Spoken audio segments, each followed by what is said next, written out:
So when Pradeep wrote to me that I could give a talk here, I was like, well, this is LLVM community. What am I going to do there? I'm kind of an outsider that way now. But at some point in time during my PhD, I was using LLVM. A lot of my PhD work was writing passes for various kinds of pointer analysis. So that way I'm still a little bit of insider. So with Pradeep's blessings, I thought that maybe I'll delve into this, although this is not going to be too much, or rather I'm not going to speak anything about LLVM in this talk, but definitely I'm going to touch upon compilers wherever possible, right? And this parallel graph algorithms is something which is going to give us certain limits to what we can achieve with respect to compilers. So let's see how it goes, and feel free to ask questions either by chat or by voice whenever you feel like. Right. So I have a lot of slides. I'm not going to cover all of these in next 1 hour 70 minutes or so.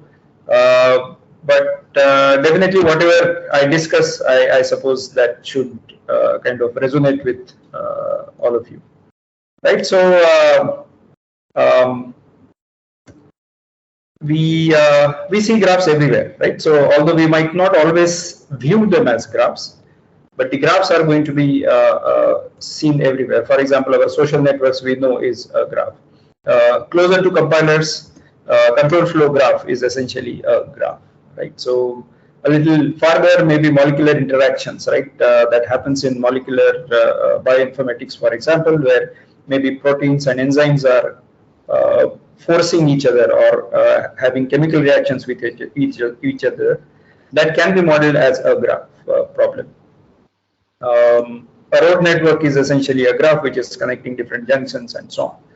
Right. So what I wanted to convey from this slide is that the graphs are actually around us. Not always we view them, view problems as graphs, but nonetheless, once we model it as a graph problem, there are certain advantages. Right. So these are Snap, Florida road networks, Dimax challenges, Connect. These are all various repositories, online repositories for various public graph databases.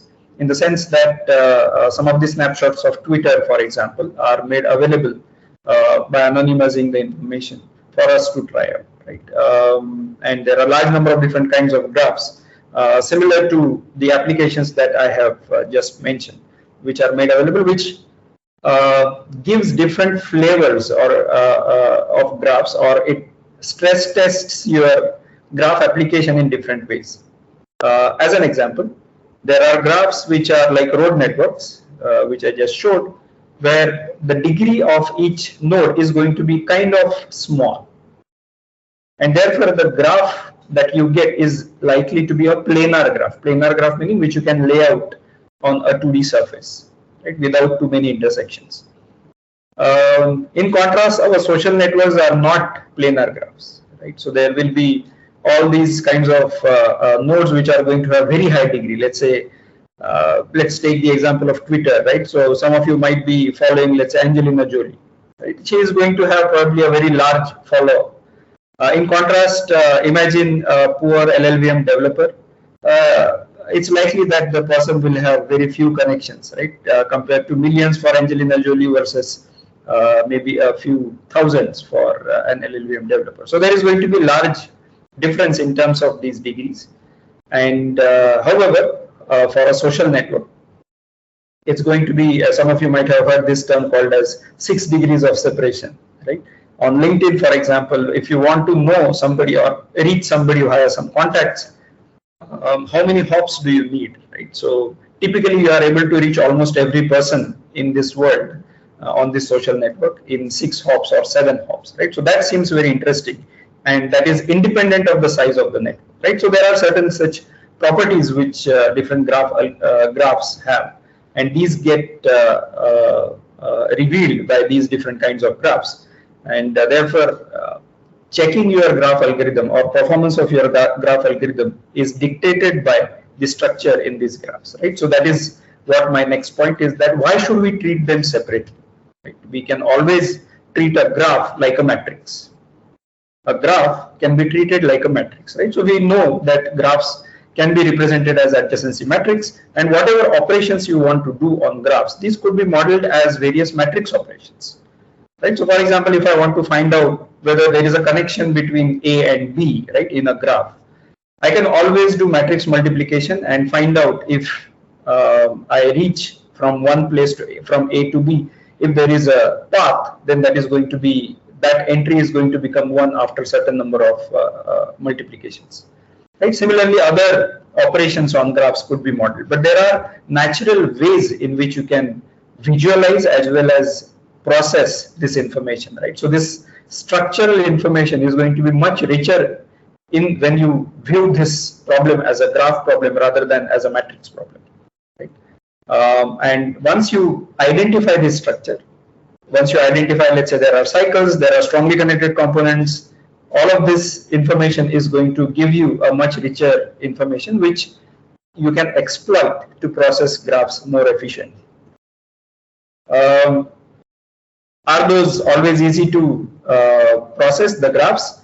Well, not always the case. There are certain challenges that graphs pose. For example, there is going to be a lot of load imbalance, right? So if you have to process Angelina Jolie's node as well as LLVM developer's node, well, the amount of work that you need to do is going to be different depending upon the connectivity of these nodes, right? So there is a load imbalance. There is poor locality because the neighbors of a particular node, neighbors of a graph, are not going to be are not likely to be stored consecutively. Contrast it with an array-based representation or a matrix-based representation of, let's say, a matrix multiplication, right? You know that you are going to operate on a row or a column, and you can find that out just by looking at the code, right? When I say just by looking at the code, that means that the compiler can do something about it. In contrast, when you say that, let's say, node number 5 is going to be connected to node number 1 million, right? That is possible, and that after 1 million, the node might be connected to node number, let's say, 102, right? So this is not really a locality, right? Because the information of different nodes is going to be stored from 0, 1, 2, 3, 4 like that, and therefore this arbitrary connectivity is going to create problems. This arbitrary connectivity is nicely captured in a technical term called as irregularity. What does irregularity mean?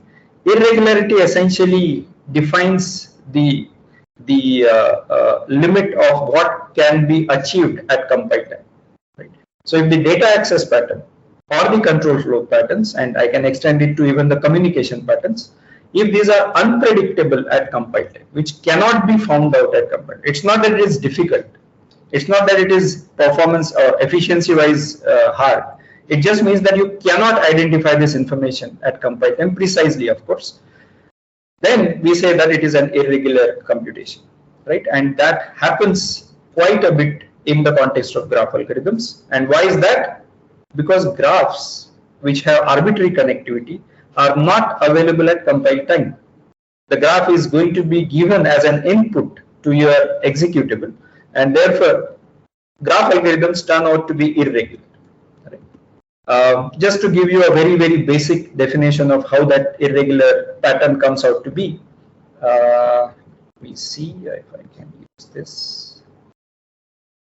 So imagine that I'm reading some input array A and I'm accessing A of 4. Note that 4 is a constant, compile time constant, but A of 4 is dependent on the input. And therefore, when I'm accessing array B, that is going to be an irregular array access. This is precisely what happens when we are dealing with graphs where I'm going to read the graph and I'm going to access, let's say, 4 nodes neighbors, right? So let's say that A is storing the starting address of the neighbors, and from there when I try to access the neighbors, all of those neighbors are going to be dependent on the input, right? So B of B could be whatever the destination node of each edge which is connected to, let's say, node number 4 is going to be arbitrary, right? In a similar manner, you can have a control flow which is dependent on the input, and therefore it's possible that you might not, the compiler might not be able to figure out how this is going to be, and then you know that it's going to be all conservative, and we might have to assume that the node is probably going to be connected to any arbitrary node, and that is going to cause issues. It becomes kind of a global network, or let's say a complete network, which is going to be very, very conservative estimate, right? And as you can imagine, since we are dealing with graphs, pointer-based data structures, they often contribute to irregularity. So not only it is happening in the context of graphs, graphs is kind of a mother of all these pointer-based structures, but let's say even if you have some tree-based data structures, then also this is possible. Right. All right, so in case this basic definition of irregularity is concerned, let's come back to our graph problems. What are the issues that currently exist in the context of graph algorithms? So one of the primary reasons, which has been happening since over the years, because the scalability, the scale, those are changing. I'll just cite a few examples, right? So we have on Meta 1 billion users, right? And if I want to find out the top people in this world, right? So top people could be in terms of number of connections, in terms of, let's say, the number of shortest paths that are going through it, and so on, which is called as betweenness centrality. All of this requires a large amount of computation, right? So we are trying to find possibility of life, or some version of life, even over 100 billion stars in this galaxy. That is going to be requiring a large amount of computation when you want to model each star or each planet as a node inside a graph. And remember that these are all sparse networks, right? A sparse matrix is best viewed as a graph, right? These are not dense. Although the number of users is large, that doesn't mean that it's dense. It's the average degree versus the max degree which decides how whether it's dense. Similarly, human brain, right? So it has 100 billion neurons, and you want to process all of those. And these are sparse connections again inside our brain. These are not dense connections, right? So if I have to find out something related to artificial intelligence, whatever that means to different people, right? So then a lot of computation is required on the underlying graph network, right? And I'm going to cite just a small anecdote here, right? So if I want to find out the betweenness centrality, which is identifying the importance of a node in a network, right? On a million node graph, we are not even getting into billions. On a million node graph, in a sequential manner, it takes several weeks, right, on a reasonably high-end machine. And that is definitely a problem, right? So I know some of my colleagues at IIT Madras, as well as some of the students, when they run their codes, CFD codes, for example, they are going to take a month before they can see the final results, right? So these are all practical problems, and we would like to reduce this as much as possible. So what are the ways in which we can reduce this, at least in the context of graphs? By the way, feel free to ask questions whenever you feel like. So how do we handle large graphs? Right? So that is the question, because the graphs are getting larger. One is that, okay, I can use a distributed setup. The graph gets partitioned across a cluster, and that is going to help in improving some sort of computation being done on different nodes of a cluster. In this case, the node means a machine. I can do something like external memory algorithms, where different partitions are there, but I'm going to process all of those onto the same machine.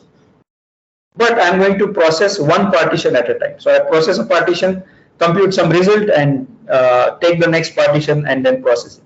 What happens if one partition requires information from the other? Well, that is possible. You might have to come back to the partition and process it in an iterative manner, and so on. Right? So these are called as external memory algorithms.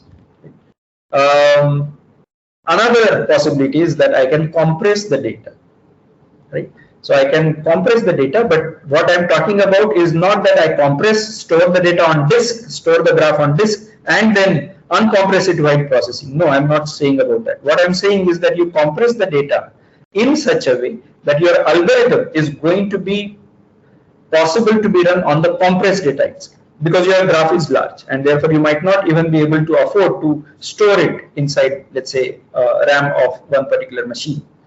So are there algorithms which can work directly on compressed data? Or to say it differently, can I compress the data in such a way that the algorithm can run with it automatically without decompression, right? Another angle to this is maintenance of a graph core, where I don't store the whole data, I don't store the complete graph, but I store whatever is required for this algorithm.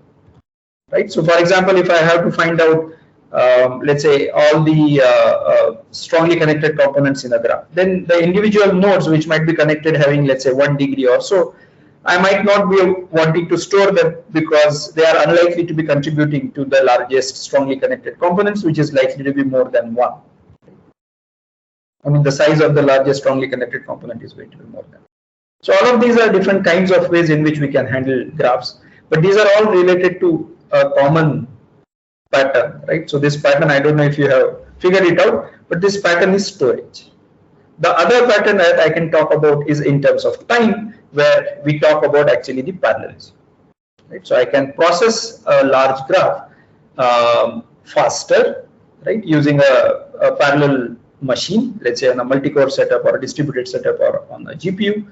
Another aspect which is kind of related to time but also related to storage is related to approximations, where I don't compute the exact information, but I compute, let's say, an approximate computation. Let's say you are finding distance from your office to, let's say, Forum Mall, right?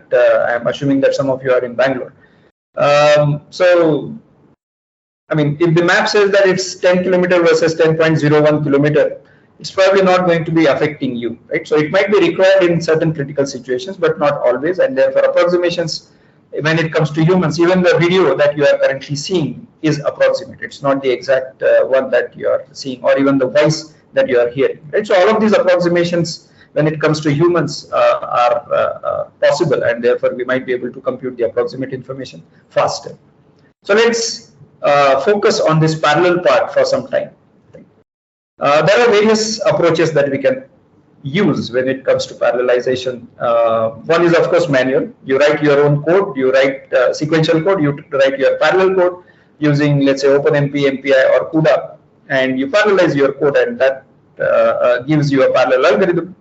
There are ways in which libraries could be used, parallel libraries, where the internal API are parallelized, whereas what you use are going to be only those API. So you don't worry about parallelization that much. You just use those API, right? So that is one way. So there are a large number of other libraries which are provided specifically for graph algorithms, which have been hand-tuned and turn out to be very good from the performance perspective. And the last angle is going to be as a language, right? As a domain-specific language for graph algorithms. There are actually DSLs for graph algorithms also proposed, where you operate at a very high level, right? And then use constructs, maybe the graph or node or edge. These are going to be types, first-hand types in these DSLs and so on. So all of these turn out to be very interesting approaches. And as you can see, something reduces and something improves, right? So what reduces and what improves there? Can somebody mention that quickly? So I think that expressibility goes down, and the the control of parallelism that you get comes up, right? Sure. Thanks, Pradeep. So our expressivity of encoding certain parallelism within these approaches goes on improving as we go towards manual parallelization, right? So, but there are which the productivity goes on improving, right? So, and as the expressivity goes on increasing towards manual, the performance also goes on improving, right? So, typically with hand-tuned approaches, we expect that the parallelism is going to be maximum, and therefore the performance is going to be maximum as well, right? So there is a trade-off which we need to be careful about. How do we specify this parallelism as in different approaches? That is something which also, as a designer, we need to be careful about. One way is just don't specify, right? So there is full automated parallelism. Let the user write a sequential code and let the compiler figure out completely wherever parallelism is required and so on, right? So this approach is largely successful in the context of regular algorithms, right? So when we are dealing with arrays and matrices where the access pattern is known at compile time, the compilers are powerful enough to do all this job very naturally and very thoroughly. And we are able to, for example, specify, I mean, matrix multiplication or TensorFlow computations, we are able to do quite automatically without worrying about much performance loss, right? So that is quite successful. But then there are things like irregular codes where we are dealing with pointer-based structures or graphs, etc., where we are still unable to go across this particular approach. The other way is that there is an implicit parallelism. What does that mean? That I don't specify it explicitly, but somewhere I mention it as an implicit mnemonic, right? So that mnemonic could be when we are dealing with aggregate functions. I'm going to operate on this array completely. Instead of going one by one on each element, I'm going to say that this is my operation, map it to all the elements onto this particular list or an array. This turns out to be reasonable from the perspective of getting a middle ground between the two approaches where we don't specify as well as explicitly specify. The explicit parallelism is the most manual one, where you write your own manual code using, let's say, pthreads, npi, OpenCL, etc. All right. So this slide is going to be a little more technical. I would request people to switch off your WhatsApp and focus on this for some time. So identifying dependence, right? So I'm going to take an example and how a compiler can identify this dependence from the perspective of parallelism. I'm specifying, but this is applicable in general, right? So let's say that there is a piece of code here, right? And we want to check if there is a flow dependence across iterations. And what does a flow dependence or a true dependence mean? It means that there is a read after write dependence. There is a read after write dependence, right, to the same memory location. What that means is that there exists, when you do a sequential execution of this code, there exists some write to a memory location, and then from the same memory location, there is a read happening somewhere later, typically in a different iteration. Okay, and what are these iterations? Different values of I essentially give us different iterations. So in the worst case or in the extreme case, we might be able to give different iterations to different threads, right? So that could be one way in which I can utilize this dependence information. Now, just by looking at this code manually, can somebody tell me if there is this true dependence or not, flow dependence or not? And what is your argument? Why is that?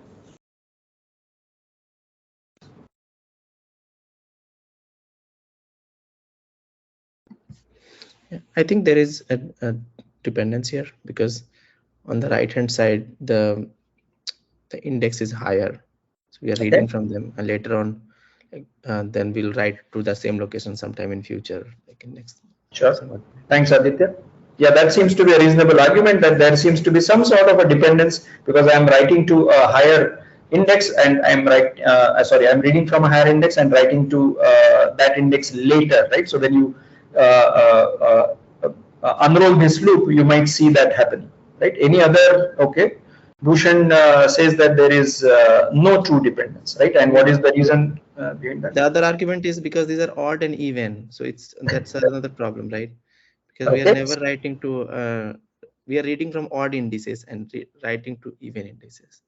That's right. So what Bhushan and Aditya are saying, this observation is accurate, that we are reading from odd indices and we are writing always to the even indices, and therefore there is no possibility of having a true dependence between them. But this is just this example, right? So although we'll take it as for this to understand, but there is going to be an arbitrary set of expressions, and we might be not always be able to say this in odd even terms, but nonetheless, so that gives us a good background.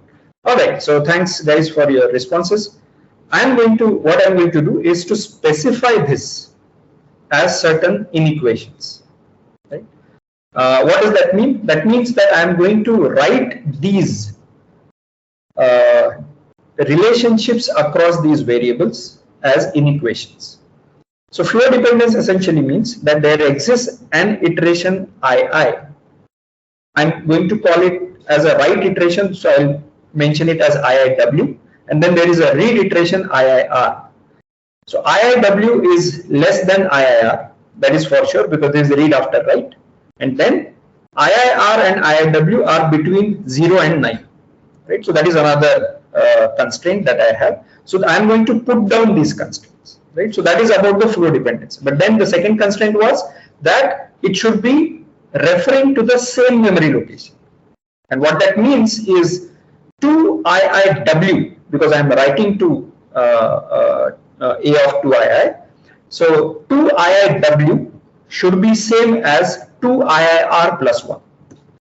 Right? So that is what I'm going to encode as inequations, where the first one is from the boundaries, right? So 0 to 9, and then IIW is less than IIR because W happens first and then R, and I'm not using less than equal to, because typically when it is equal to, then W and R are possibly in the same iteration, and typically an iteration is executed by the same thread, so we are not concerned about that part. There won't be any dependence across that, or we are not concerned about that. And the second equation is because of the constraint of same memory. So I say 2iiw equal to 2iir plus 1. Right? So these two are the main equations that are derived as a compiler from the code that is written by the programmer. Now this might be at the source level, this might be at the IR level, but essentially the idea remains the same.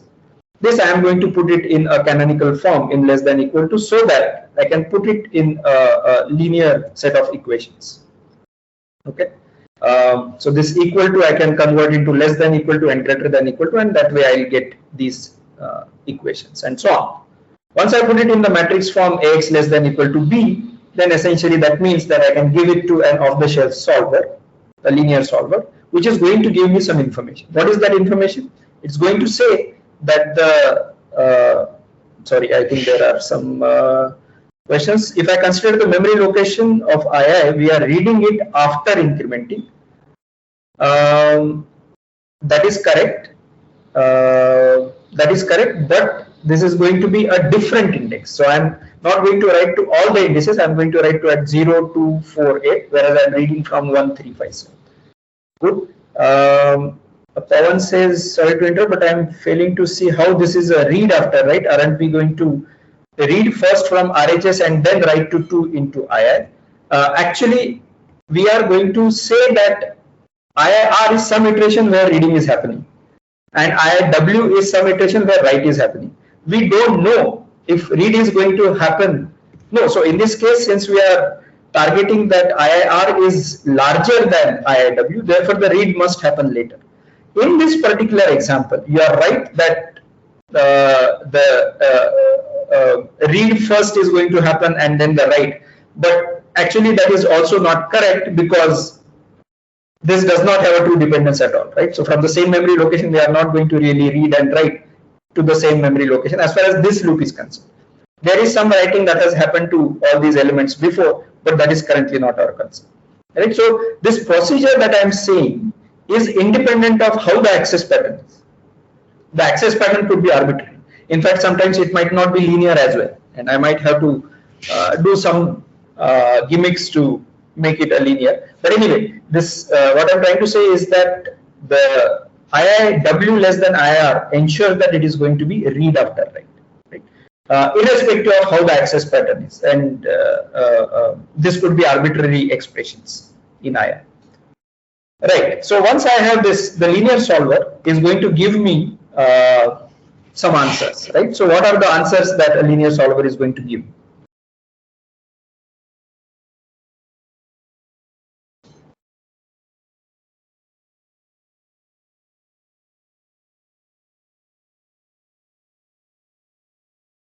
Okay, so the linear solver typically gives the answer that given these constraints, whether these constraints are satisfiable or not, right?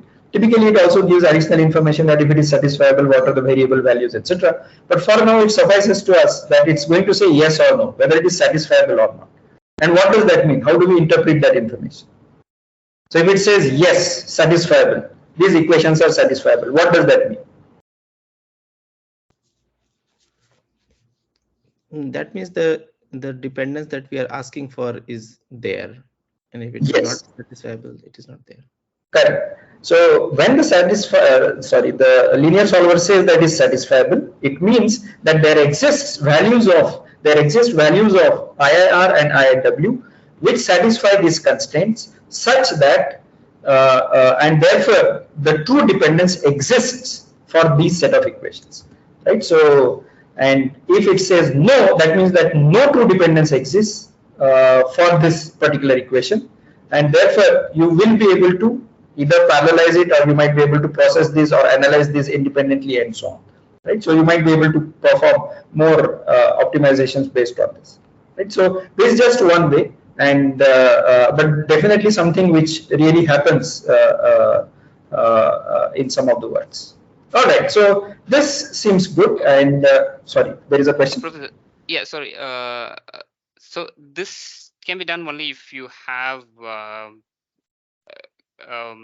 if your dependence is decidable and compile time, in the sense that here is a of 2 times ii and a of 2i plus 1. But what if there is a b of a of I? Then that is not determined. That cannot be determined by linear solver, right? That is correct, right? So this is within the limits of what is possible for the compiler, that is at compile time. So for irregular codes, we won't be able to. This all works for regular codes, and that's the reason why our compilers can do a good job of even parallelization or optimization for matrix-based codes, right? So all of this is possible to be done, and those of you who have probably studied, let's say poly or some such software, you will be able to see the connect between how a compiler is going to identify these affine expressions, and from there identify if it is satisfiable or not, and accordingly parallelize or optimize your code. That's correct. So in the if there is an irregular access, right? So a of p of 2ii and so on, then the compiler has to conservatively say that that could be arbitrary, because I don't know the values of p of ii, and therefore it might say that it could be any arbitrary location, and therefore dependence will always exist, which will forbid the optimization and the parallelization from happening as a conservative estimate. Good. Any other questions here? All right. So I'll move ahead from here. Parallel architectures, right? So we talked about the software part, right? So let's talk about a little bit about parallel architecture, so that we are all on the same page, because we are going to delve a little deeper into the GPUs. Right, so there is multi-core CPUs on our laptops, on our server machines. We have multiple cores from different companies, and we can use pthreads, OpenMP, and large number of different libraries for parallelizing our codes onto these multi-core CPUs. There are distributed systems, a farm of machines, all our clusters, clouds, etc. They use this distributed setup. Sometimes we don't even know that we are using it when we are using Google Docs and so on. So there are various machines which have interconnects. The interconnects are typically wired, but these could also be wireless. And kind of a standard is to use NPI, and then there are libraries and interfaces which are built on top of MPI to manage this distributed setup, right? So essentially, which work should go to which nodes, or how do you distribute the work in a form of machines, that gets decided by MPI. And then there are many core architectures like accelerators, like GPUs, right? So from NVIDIA, AMD, Intel, etc., for which we use CUDA or OpenCL as various programming frameworks for modeling those, right? CPU GPU processing concept, which we are going to delve a little deeper into. These have similarity with a distributed setup, because typically CPUs, GPUs, when we are talking about at a server end setup, the CPUs and GPUs are likely to have different memories, and therefore it models a distributed setup quite well. Yeah, thanks Akash for your comment. Have a good evening. All right, so what is a GPU, right? So a GPU essentially stands for graphics processing unit or graphical processing unit. It's typically a separate piece of hardware. There are also integrated GPUs which share the memory with the CPU. But for our discussion, it suffices to say that there is going to be some CPU here and then some GPU here. And they are going to communicate via a bus, a PCI Express bus, which is going to help you move the data across. And since these are separate pieces, they have their own memories. So you are going to have, let's say, your graph or matrix on CPU. You have to transfer it explicitly to the other end, and then run some parallel code, get the result on the GPU, and get it back on the CPU for further processing. But one of the important advantages of a GPU is massive multi-threading.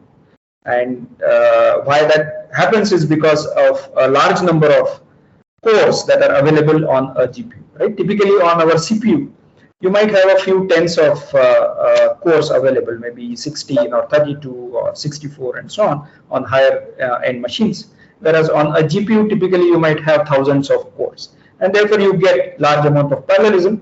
But those cores are going to be a little simpler than our CPU cores, right? And when you are managing this large number of cores, you need some sort of guidance. There is some cooperation required, or some discipline is required, and sometimes even a hierarchy is required to model these large number of threads which are running onto these cores. I'll go back to this question from Pawan.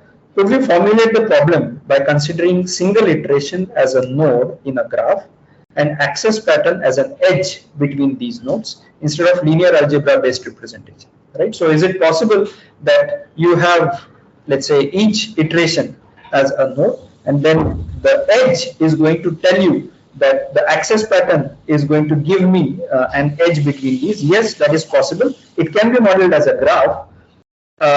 This access pattern we'll have to decide based on, let's say, the way you are suggesting is that if there is a dependence from this particular memory location to this memory location, then I can model it as an edge. That is possible. A small caveat here, and multiple caveats here. For a smaller problem, this is doable. Beyond that, it's going to be a problem because, one, the number of nodes is unknown. The size of your data is likely to change at runtime, right? Although it is an array. And so that is one aspect which we'll have to take care of. The second is that this dependence, if we are able to find out at compile time, well and good. Beyond that, it's going to be a problem. But if you are able to find it out, yes, you can cast it as a nice graph problem, and the propagations across that will turn out to be essentially your data flow, right? So this, what you are describing, is going to be a data flow graph which gets built by specifying that from this memory, from this computation, I'm going to go to the next computation, and accordingly the data is going to flow from across these computations, right? So that seems to be a very nice way of looking at the problem, Pawan. Thanks for sharing your thought. Okay, another aspect which is quite specific to a GPU is a warp based execution, right? So what is a warp based execution, right? So in fact, what is a warp? A warp is, those of you who are likely to be aware of this vector based processing, right? Or even in the olden days, we had this VLIW architecture, right? So this vector based processing is similar to warp based processing, right? So there is a single instruction, multiple data execution happening on the GPUs for a group of threads, not for across all the threads on the GPU, only for a group of threads. Typically, this group size is 32, right? And that means that these 32 threads are going to execute exactly the same step and might be operating on different data items. So if you have a of I equal to 0, right? So you want to initialize the array elements to 0. 32 elements can be initialized to 0 by one warp, and another warp might execute it on the next chunk of 32 elements and so on, right? So this is called as a warp based processing. And it turns out that for getting the maximum performance out of GPUs, we need to worry about this warp based processing. And in case it is difficult to understand what a warp is, you should remember our mythological figure Ravana. What that means is that if you have these multiple heads, right? So Ravana can read 10 books in parallel, but they are 10 movies in parallel, right? They can see, but they have to see the same thing. For example, if one head decides that I am going to be attending, let's say, LLVM Bangalore talk, versus another head says that I am going to read a book at home, well, by default, assuming that you are all attentive, this should not be possible, right? So they all have to be at the same place. They might be operating on different data items, right? In a similar manner, warp threads, they can operate on different data items, but they have to execute exactly the same instruction, which is what happens in a vector-based processing. So the computation hierarchy of a graphics processing unit happens like this, right? So at the bottommost level is a thread, which is the basic unit of execution, which is what we have on CPU also. Multiple such threads, typically 32, are grouped into a warp. Multiple such warps are grouped together into something called as a thread block, or a work group in the context of OpenCL. There are advantages of grouping this because as I was mentioning that there are large number of threads and you want to kind of manage them in a hierarchical manner. Therefore, this hierarchy automatically gets created. But the advantage of a thread block is that there is a on-chip cache which gets shared across all the threads of a thread block. And that means that you might be able to do some computation or synchronization across these threads of a thread block faster via that on-chip cache, right, which is called a shared memory in CUDA or local memory in OpenCL. There is also a fast barrier meaning a point where all the threads meet before any thread goes ahead.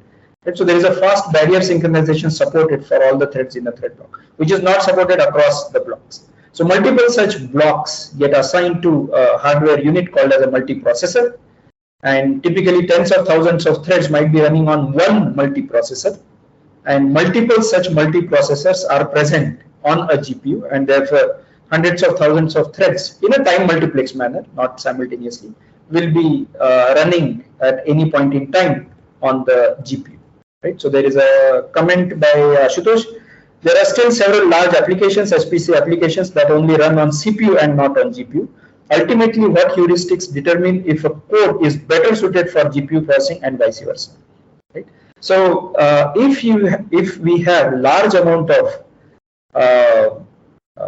let's say control flow based code, right, which means that there are going to be large amount of dependencies and the conditional execution of different parts, then that is not amenable for GPU based execution. And we do have large number of codes which are very well captured on the CPU, but not from a perspective which are not amenable for parallelization, right? Sometimes these are also not amenable for parallelization on the CPU, but many times these are not amenable for a GPU based processing. But if you have simple operations which are kind of independent, let's say you are sitting in front of a screen and I want to dim each pixel of your screen. Now all of these operations which are small enough and operating on different pixels, it's a million pixels, this is a very nice operation, and that's the reason why originally graphics processing was given this hardware unit called as graphics processors, which got converted into GPGPUs, general purpose graphics processing units.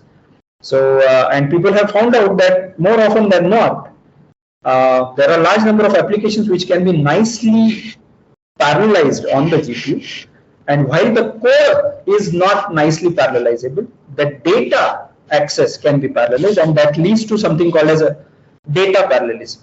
Right? So you might not have, I mean, there might be a lot of dependence in the code that we write, and the reason why dependence exists, there is a reason. The dependence exists because we think in a sequential manner, and therefore the code we write, there is a dependence. But then, as long as these dependence chains we extract out for different data items, and the different data items are parallel, we'll be able to put all this sequential chain in one thread and let we have multiple threads, right? So this was one of the reasons why we moved from instruction level parallelism to data parallelism, which allows many applications which deal with large data to be amenable for parallelization on the GPUs. All right, no problem, Sagar. See you. Yeah, sure. All right. So yeah, as I was mentioning, I have a lot of slides, but it's not necessary. I'll talk maybe until 7 o'clock. Right. Beyond that, I'll stop talking and I'll take further questions. But if you have any questions, any comments, feel free to interrupt. Whatever we are able to cover till 7, we'll just do that. After that, I'll leave you for dinner. So some of the challenges that happen with graphics processing units is definitely warp-based execution. While coding, you don't need to code for knowing this that it's going to be warp-based or SIMD-based execution. You don't need to.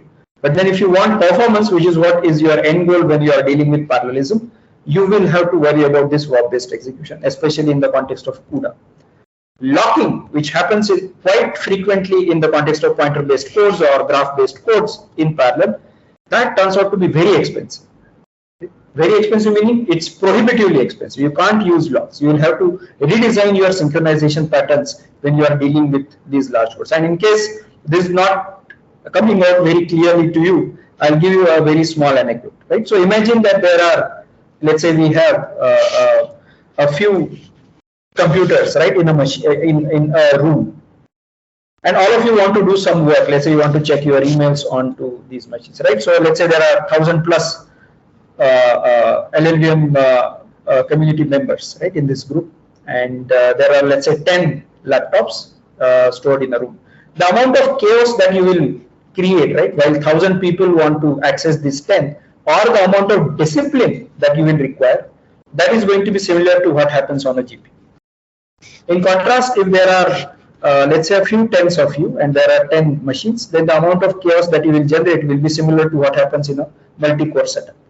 Right? So that is how we should look at that why locking or synchronization is going to be a very, very expensive operation on the GPUs.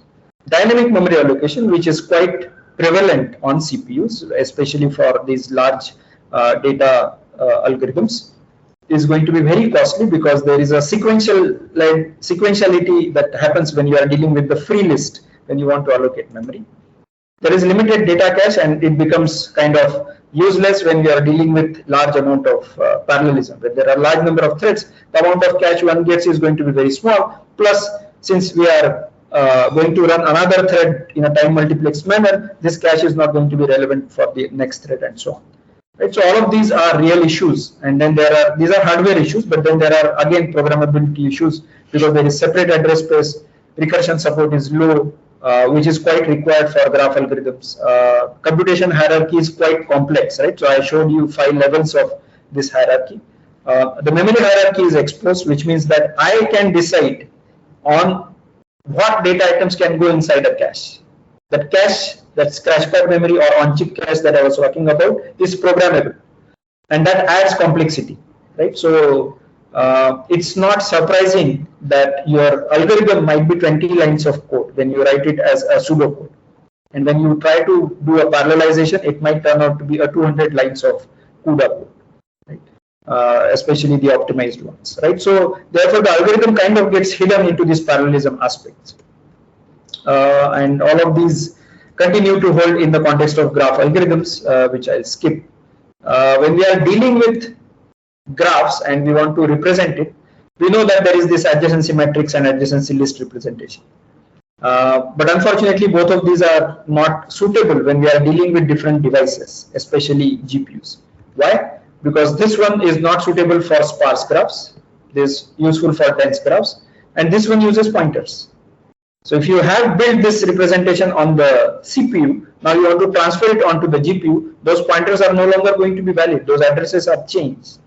And therefore, these two are not going to be suitable for the GPU. So on a GPU, well, another way in which you can represent this information is going to be just an edge list. Just an edge list where there is source destination pairs, and you store it on a CPU, you copy it onto the GPU and be done with it, right? So this might turn out to be a viable alternative when you want to deal with graphs. But there is another alternative which is similar to your adjacency list, but now we are not going to deal with pointers but offsets, right? So that is called as compressed sparse row storage format. The way it happens is that there are 2 arrays. The second array is going to be talking about the destination addresses of each edge. So for example, if you see 3, 4, 3, 5, all of these are destination vertices. The same array holds here. The first array is going to tell you the starting address or starting offset within this second array, where the adjacency list of a particular vertex starts. So adjacency list of vertex 0 starts at, offset 0. Adjacency list of vertex 1 starts at offset 2, and therefore that means that 0 is connected to 3 and 4, 1 is connected to 3 and 5, 3 is connected to 4, and so on. Right? So this turns out to be an offset based representation, and as you can see, these are all adjacency lists which get concatenated, and since this is offset based, you can just transfer it from one device to another, right? And that turns out to be useful in the context of GPUs as well as other devices, if you have other kinds of devices where you want to store this information. Tejas has a question, something closer to Ashutosh's question. Sometimes we offload CPU's some module of processing to GPU. What are some aspects for deciding whether we want to offload something to GPU or not? The answer is again similar to the answer to Ashutosh's question, that if you have a loop essentially, which is nicely parallelizable, then you should be able to offload it to the GPU. The downside, which we will have to do either theoretically or by empirical evaluation, is there is going to be a data transfer involved from CPU to GPU, as well as getting the results back from GPU to CPU. This time, if it can offset the parallelism that you achieve by parallelizing this loop, then that will turn out to be a reasonable way in which a reasonable thing to do, because parallelism benefits will outweigh the benefits of this CPU GPU transfer. Right? There are ways in which we can also pipeline this data transfer and so on, but that's probably for another day. Another aspect which I mentioned here, since this question has come up, is that if you have parallelized your processing on the CPU and it is performing very well, if you have parallelized your processing on the CPU, your loop has been parallelized, let's say with OpenMP or pthreads, and it's running very well, you are getting full throughput, whatever you are expecting, then it makes sense to parallelize on the GPU. If you are not getting enough parallelism, then it is unlikely that it will work on the GPU, because essentially GPUs are going to require more parallelism out of it. If it is not performing well on the CPU, that means that either the problem inherently does not have enough parallelism, or you have not yet exploited the parallelism out of it, or extracted the parallelism out of it.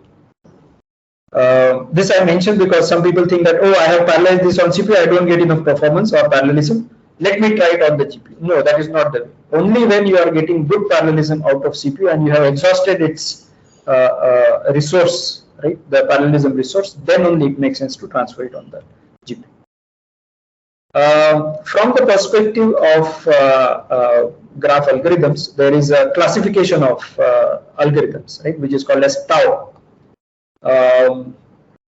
Although this classification has come up several years ago, it turns out to be useful even today, where it says, well, the concept is quite similar, is easy to understand, that when you are operating as a thread, right, so all these dark orange or burnt orange nodes means that these are all active nodes. That means threads are processing these.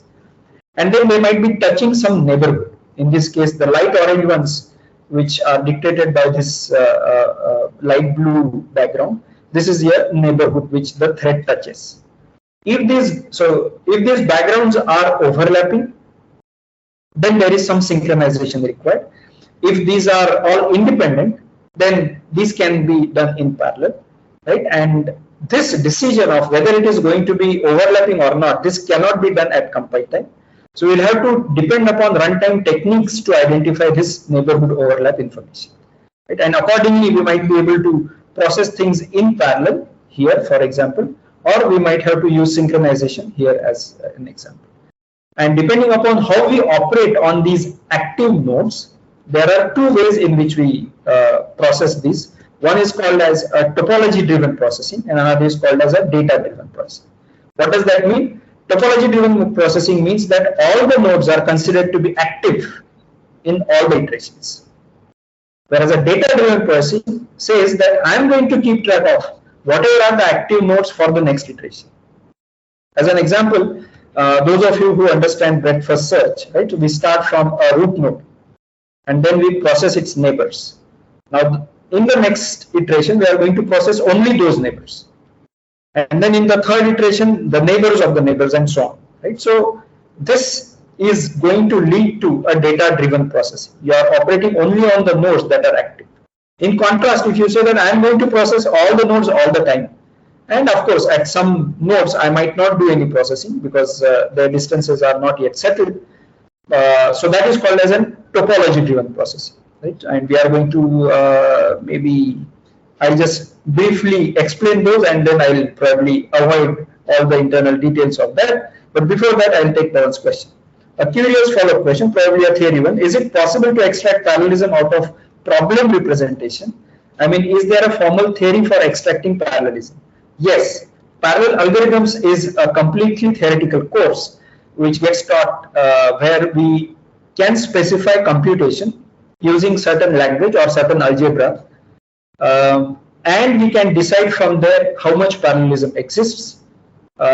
Most of this parallel algorithms literature deals with dependence graphs, and dependence graphs essentially means the data flow graph or the control flow graph that we were discussing about. From there, you will be able to extract, once you build this graph, you will be able to extract that how much parallelism exists and so on. These dependence graphs are not possible to be done again for certain algorithms, but wherever it's possible. In fact, this paper that I'm talking about, the Tau of parallelism in algorithms, nicely categorizes the algorithms into whatever is possible at compile time, then at load time, and then at runtime. But yes, theoretically one can show that certain algorithms can be done with, let's say, let's take the example of sorting. Sorting cannot be done sequentially better than n log n time if you are dealing with comparison based sorts. But if you have parallelism embedded, then can you say that it can be done in order n time when you have enough resources available? So most of the PRAM models, the parallel RAM models, these deal with assuming that you have enough hardware available.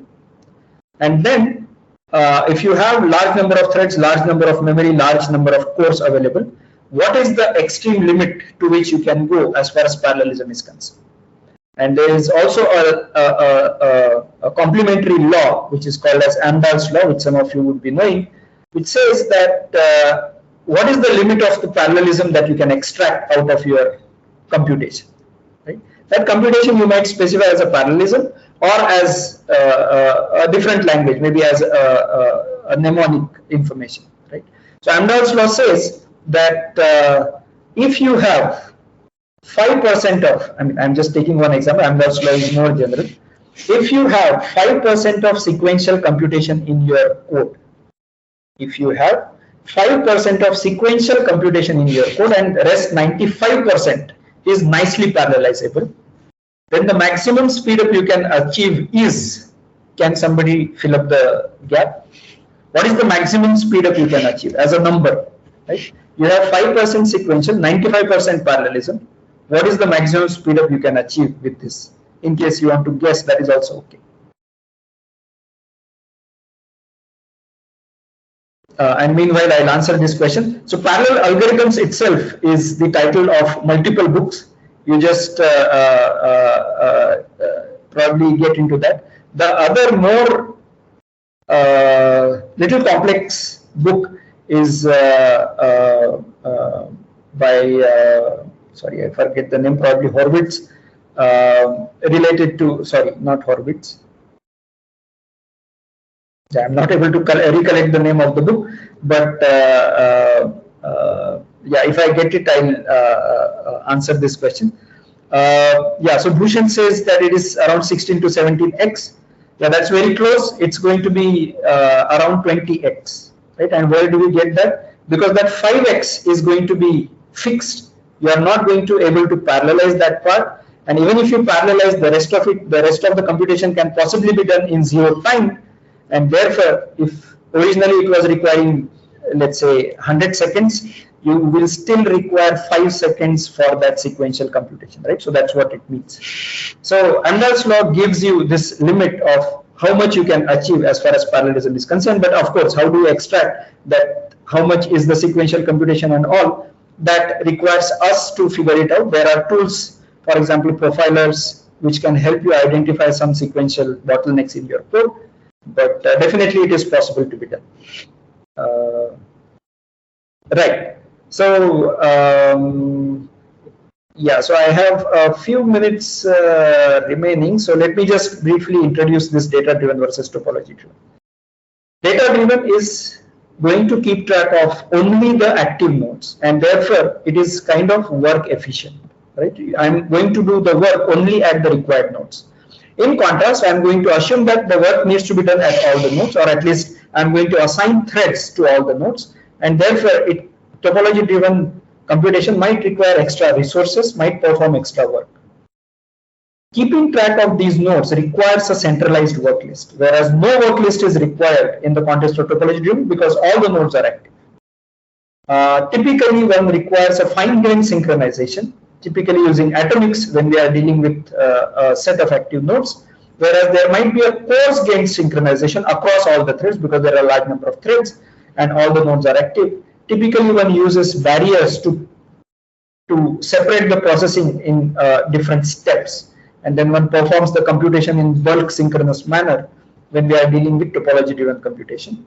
Data-driven computation is typically a little more complicated because you are dealing with the work list and active nodes, whereas topology-driven processing is easier to implement in the context of especially GPUs.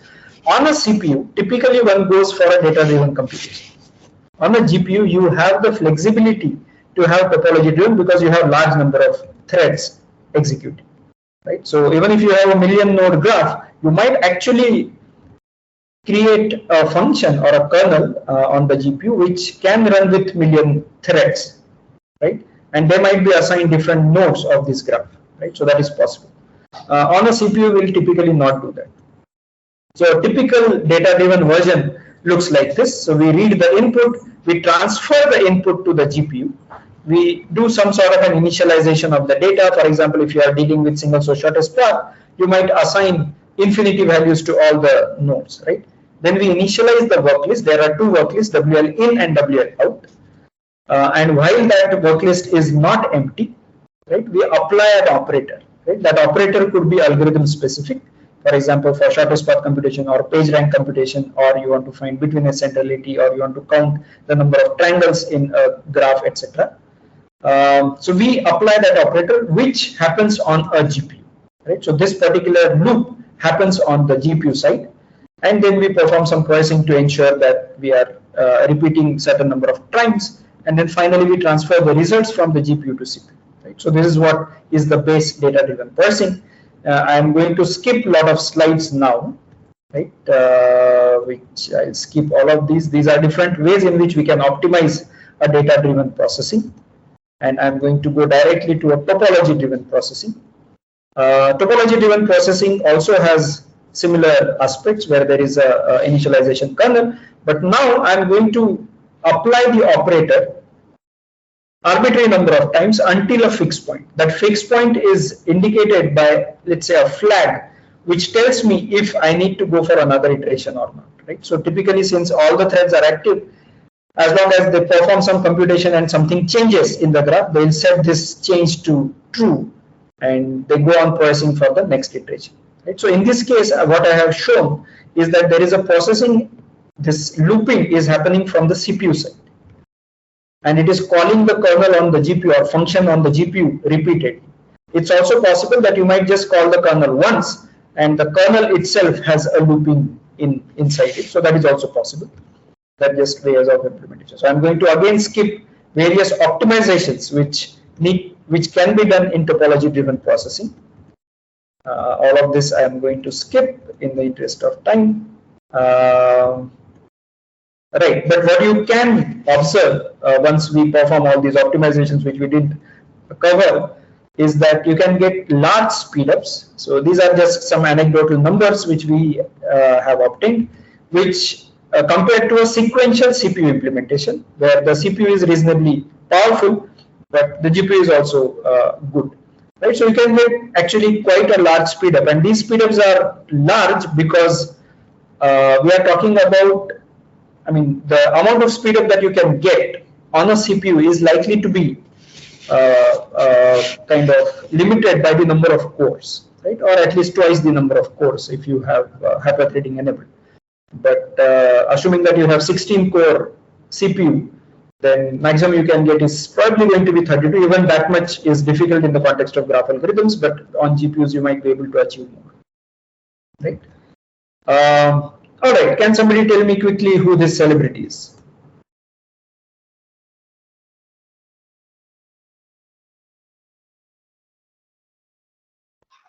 George Bush. Yes. George Bush, okay. Thanks, Ashutosh. Anybody else?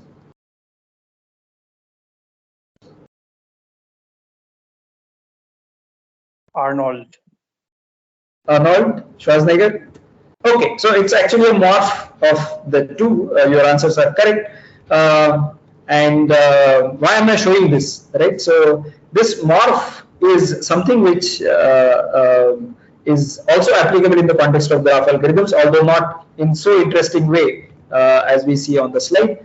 But morph essentially means morph algorithms in the context of graph algorithms mean that the graph structure itself is changing. And there are a large number of different examples of morph algorithms. Delaunay mesh refinement, even our pointer analysis in compilers can be modeled as a graph problem. And then there are a large number of graph theory problems which can be modeled as morph algorithms. Again, I'm not going to go into that, but there are a large number of challenges that increase when the graph structure itself changes. Right. So Yashwant has appreciated your answers, full points for the guesses. Sure, we'll give. So those challenges kind of increase in the context of graph structure, because when you are dealing with large number of threads, and while the thread is reading some information, that information might be changing. You are reading some edge weight, and that edge might get deleted. Right. So this creates more problems in the context of morph algorithms, and there are nice principles which people have come up with. Some of these we have also contributed to, which can be nicely decomposed as 3 dimensions. One is related to the computation that happens on the GPU. Another is, or in general, on a parallel machine. Another are related to memory, and third one are related to synchronization. And as long as you want the maximum performance out of your application, all of these we arguably say that these are going to be critical from the perspective of your high performance codes. I'll skip these approximations part, and I'll just touch upon this particular part, which is related to code generation. So all this that I talked about in the context of parallel graph algorithms, we are currently trying to apply this to a domain specific language for graph algorithms, which we are calling as Starplan. So what is the idea? The idea is that writing parallel code is difficult, right? So that is our premise, and it is indeed difficult. That is what my students say. Now, if writing parallel code is difficult for my students who are from computer science, there are a large number of domain experts who are from different fields, and you see that from materials engineering, aerospace, mechanical, biology, even some of the humanities faculty members, when they do some computation, or from management, they don't want to get into high performance computing or parallel computing. Right? They don't want to deal with, okay, which compiler I should use and what version and on which machine and so on.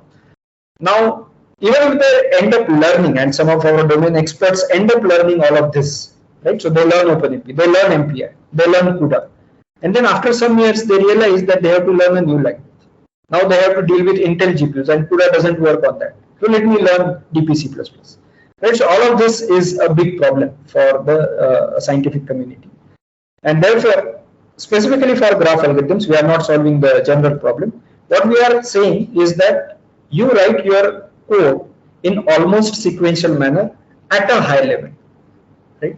That high level is decided by the constructs provided in the Starplan language, which are going to be again some aggregates, some fixed point computation, where graph, node, edge are going to be different types, and you will have some constructs for propagating information, etc.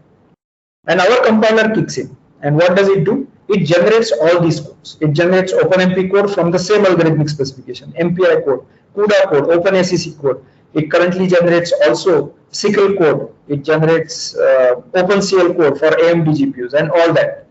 And we are also improving it so that we are able to target heterogeneous setup and so on. So how does it help? Well, definitely it makes the life of a domain expert easy. At the same time, whenever a new language comes up, not everybody needs to learn it. As long as our compiler learns it, it's probably okay. This project is under National Supercomputing Mission, so we have a good funding from them. This is open source, and you are free to look at that, try it out in case you are able to work with it and you want to pull that code, clone it, feel free to do that. There are a large number of different students in our group who are working on this large project. As you can see, there are a large number of different backends, so that part is definitely there as part of the code generator. But there is also an analysis that happens. So we convert this graph structure into an AST, and we operate at the AST level to identify, extract a lot of information, because at the source level it's all sequential, and when we want to generate parallel code, I need to insert barriers, I need to insert synchronization, let's say atomic instructions and so on. for which I need to identify the data dependence. I need to identify where the data races exist, and those I need to protect. Right. So therefore, there is a lot of analysis that we are doing as part of this AST setup. Yeah, so that is precisely or almost all of what I wanted to explain in this. Being a teacher, I'm going to leave you with a few exercises. You might want to try this out whenever you get time. And if you have any suggestions or concerns or questions, feel free to drop me an email. My email ID is rupesh@csc.iitm.ac.in. Thanks a lot for your attention, and thanks a lot for sustaining through this 75 minutes of talk. I'll take this last some suggestion. Webber says, are you using LLVM for building the DSL? Currently, no, unfortunately. But what we are planning to do is to actually generate LLVM code as one of the backends. Once we are able to generate LLVM code, we are currently not using Clang or MLIR currently at the source level. But if we can generate LLVM code, then a lot of target devices automatically become kind of open up for processing. So that is something which is definitely on the cards. I was trying to build something similar using MLIR, and I am with you. This MLIR is going to probably be the right tool for getting this done.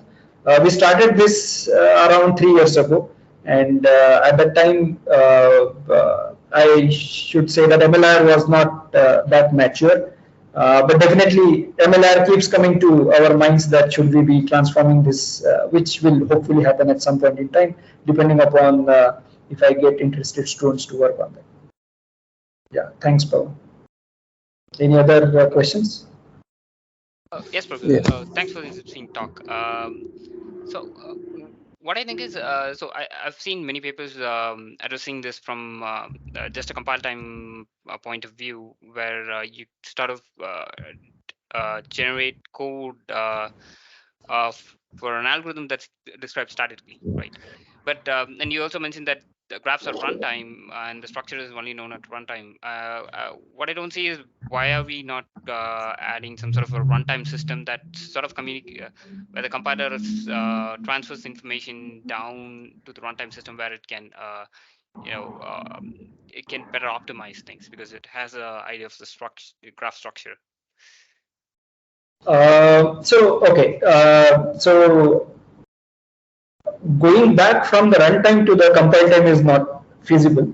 But yes, what people have done is all these libraries that I was talking about, which have been built for graph algorithms, they actually take care of identifying this information at runtime, which is what our code generator is also doing. Once we have the graph available, we have to execute some pre-processing to identify some information, or so that happens before the actual algorithm begins execution. So that is kind of load time optimizations, and then there are some processings which we need to do at runtime while the graph is getting processed, where we might be able to adjust some let's say orderings of the neighbors or perform certain synchronization in a different way. All of this is possible after we have looked at the data. So yes, these are the optimizations, these are the ways at load time and runtime, as Pradeep is suggesting, which we have to do.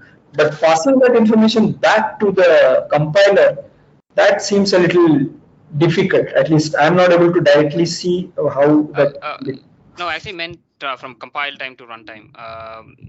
And yeah, I think, for example, let's say we take that runtime to compile time thing, so we can re-optimize the kernel based on the runtime information, right? Something like a JIT compiler, like Alistair mentions. Yeah, re-optimize the kernel. That's right. So that's definitely possible. I mean, at a slightly higher level than a JIT, as you guys are probably also suggesting. That is precisely the in-loop processing, in-loop optimization that one needs to do by looking at the data. For example, let's say that by looking at the data, you realize that when you are going over the neighbors, maybe the neighbors are in a sorted order, and in which case you can switch the processing. Instead of going linearly, you might actually do a binary search to identify a particular edge exists or not. So these kinds of optimizations, or even graph-specific optimizations, you will be able to do after you have looked at the data. Yes, but yes, the concept is very similar to JIT. Just that instead of operating at the instruction level or basic block level, we are operating at the graph specific primitives. Okay.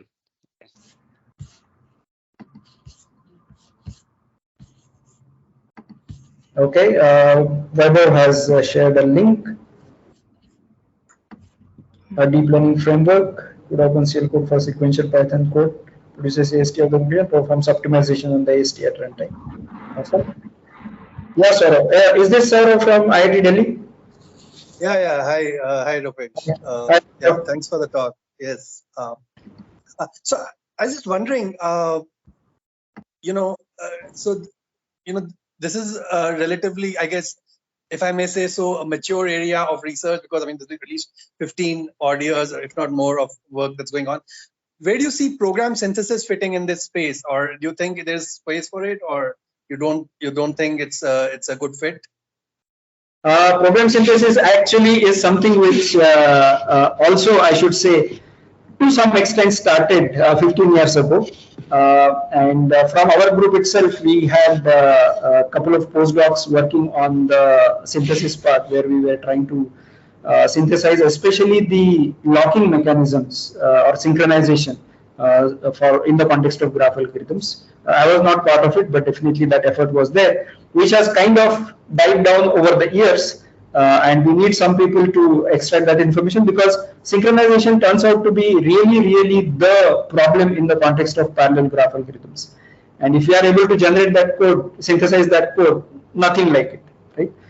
To some extent, we are hiding behind the constructs. In this particular context, the star plot context, we are hiding behind the constructs. So we precisely know what kind of code needs to be generated. But synthesizing that code will turn out to be really very helpful for us as well as people who will be using it. And I mean, I can't say that we should wait longer for synthesizing this. Any time is going to be helpful to the community. Okay, great. Thanks, Rupesh. No problem. So thanks for the question. Hello, Professor. I have one more question. So we put so much effort, right? Like, let's say we are putting lock and synchronization primitives, and the end goal, like, why do we do this, is because we want to preserve correctness, right? However, like, there are many real world applications where we definitely do not need to be 100% correct. So there are, like, how can we like some amount of error, so to speak, we can tolerate, or some kind of probabilistic estimate we can tolerate. What are the things we can do to propagate that information, so that, let's say, if we can remove a lock from somewhere, or do something that just massively increases the speed up, because we do not care about correctness, and at the end anyways, like, not so much at least. That's correct. So yeah, I'll just answer this question. Thanks, Bhushan and Ashutosh. The part which I did not cover related to approximations was to some extent answering this question. But let me briefly mention what is possible, right? So there are different kinds of approximations which are not specific to graph algorithms and specific to graph algorithms also, which one can do. For example, at the hardware level, some people have tried that instead of all this 32-bit floating point or 64-bit double, can I do away with many of the bits? And it turns out that many of the bits can be removed, and you can still get reasonable precision, right? At the more type level, I would say, or even computation level, there are ways we can do. For example, instead of using lossless compression of the data, I might do a lossy compression and let the same algorithm run. At the algorithmic level, there are procedures where instead of going all the way till the fixed point, I might stop the computation after some budget, right? Instead of storing the values as arbitrary values from 0 to 2 to the power n-1, I might be able to store only powers of 2 or the nearest power of 2. Right? So that is going to reduce some of my storage and so on. So all of these are different ideas which people have tried in the context of approximations, and people have also tried to give bounds on how much approximations one can achieve. So definitely that is going to be possibility, and people have also researched on this topic. For example, from Microsoft Research, there was this nice work on providing an uncertain type, right? And then you propagate that type into the program, and whichever computation uses that type, then at compile time you will be able to figure out what computations are going to be approximate, right? And accordingly, the compiler can decide which parts are going to be safe versus which parts are not 100% safe, and so on. So these are definite possibilities. Approximate computing took a large boom a few years ago. Unfortunately, I see that has reduced over time. But maybe at some point there will be renewed interest, considering that we are coming up with all these edge computing devices and low power devices where approximations are anyway inevitable. So from that perspective, it's definitely possible to be done at compile time to add approximations. As a compiler community, what we might have to see is that how best I can give that control such that it's still a minimal control, but to some extent I should be able to say that I want just 10% approximation, right? So beyond that, the person should not be required to do anything more, and then you figure out whether you want to apply it at the storage level or computation level or communication level, and come up with an approximate code which gives this guarantee, maybe in a probabilistic setting, maybe 95% of the cases, and so on. So that might turn out to be very interesting. Yeah, okay, thank you.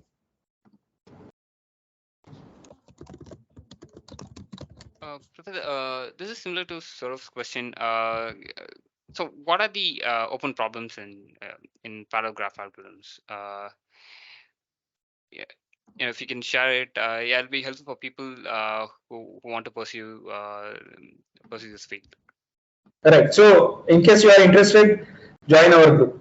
Right. So just talk to me, and I'll be able to help you.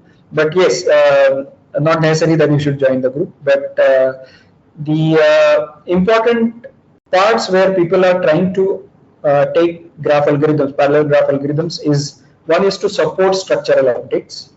The second one is to support from the perspective of the newest languages that are coming up. For example, let's say there is DPC++ or different versions of SYCL which are coming up for targeting different kinds of GPUs. We don't even know if our graph algorithms can be nicely coded. Of course, it can be coded, but whether those can be nicely processed, whether we will get similar performance as, let's say, NVIDIA CUDA's, let's say, one of the latest GPUs and so on, that is currently unknown. So some people are working on that. Until a few years ago, people were working on approximations in the context of graph algorithms. Synthesis is definitely one problem which has been open for a while now. So these are some of the challenges that I see that people have been working on in the context of parallel graph algorithms. By the way, one of the other ones which is still unexplored is those of you who have interest in neural networks, let's say graph neural networks, can those be nicely modeled and processed on parallel architectures? That is also something which people have been trying since a few years now. Yep, thanks a lot for sharing, Professor. Yeah, so what about hardware, synthesizing hardware for graph processing? For example, like an FPGA. So you compile an algorithm and you try to generate a code for FPGA where you can just generate a hardware level synthesis of something else. Yeah. Sure. So great question, and thanks for that question, Pradeep, because that is something which I missed as part of the currently ongoing work. So there are chips that are getting manufactured specifically for graph algorithms, right? So Intel is in this space, and there are a few smaller companies also who have been trying this. And that turns out to be very useful from the perspective of large number of different applications, as I was mentioning, in the healthcare also, from the perspective of neuromorphic computing also. And from the perspective of neural networks also. So these procedures or these primitives that one can imagine, where you are propagating information from one node to another, this propagation, if we can model very nicely as part of let's say some propagation that is happening inside the chip, that is going to be very helpful for overall processing. I mean, now we are doing it in hardware, so it's going to be much faster. So definitely that effort is going on, and hopefully, I mean, there are of course chips which are also available in research labs. I don't know as of now whether such chips have made to the mainstream. Maybe there are, but definitely if the interest persists in graph applications, then these chips are likely to be made mainstream. Okay. Yeah. Thanks for sharing, Professor. Yeah.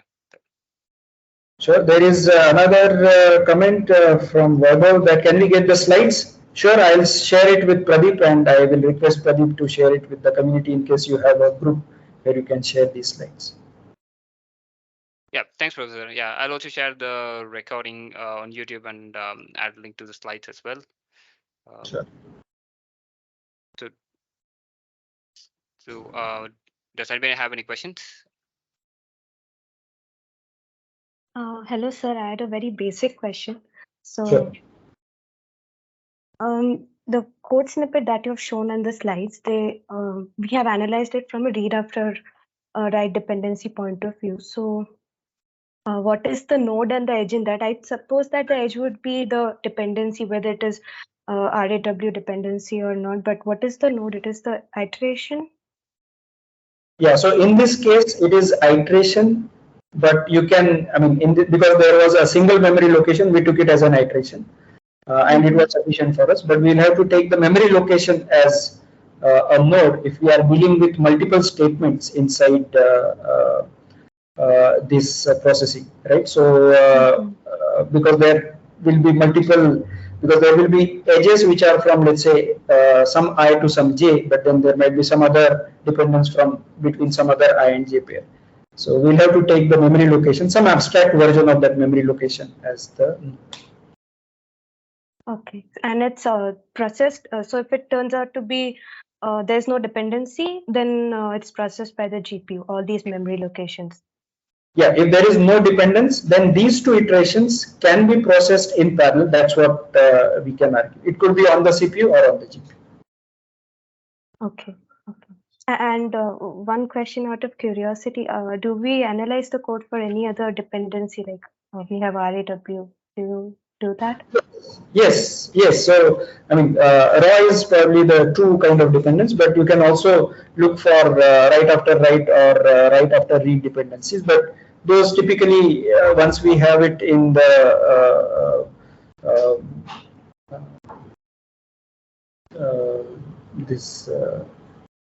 SSA form, we will be able to get rid of those dependencies. So typically, it's the raw that Okay.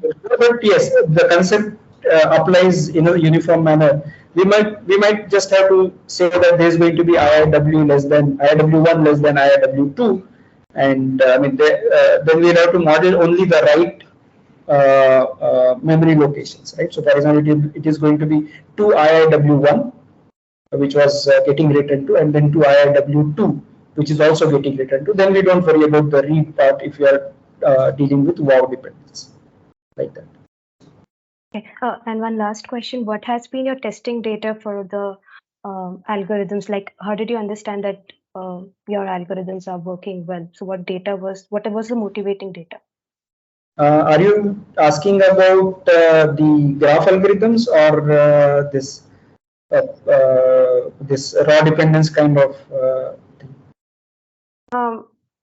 In general, like whatever you have worked on, whatever you explained to us, what was your motivating test data? Okay, so as far as these compile time dependencies are concerned, typical benchmarks that people use are spec benchmarks or this for scientific codes like polyhedral benchmark suite, right? So that is something which people often use for benchmarking. On the graph algorithm side, we use the various standard graph algorithms like shortest path, PageRank, etc. And for this, the graphs that we used are from Stanford network suite, where large number of different networks are made available publicly. Yeah, I'm aware of spec benchmarks. I mean, I had come across this when I was working in pointer analysis, like little bits. I had come across this. I see. That's nice. Good. Thank Thanks you, sir. for your questions. Yeah. Vaibhav says that I was looking for a project or algorithm to learn CUDA or parallel algorithm. Is there any graph algorithms or application that you would suggest? Okay, yeah, so I think to get started, you can always work with matrix-based codes where you are trying to parallelize some computation related to matrices. That will give you enough idea. At the same time, it might not be a bad idea to go through some of my lecture notes on GPU programming. As well as the video lectures I have also made available where I teach this. So I'll just make that available to you here. I'll just copy paste the link to my slides as well as where you can get all the links available. So feel free to utilize that. It goes very, I mean, it's an easy introduction and covers all the basics of basic CUDA programming, as well as some of the later concepts which you can skip for now. But feel free to utilize this for GPU programming. If you have any questions, just drop me any.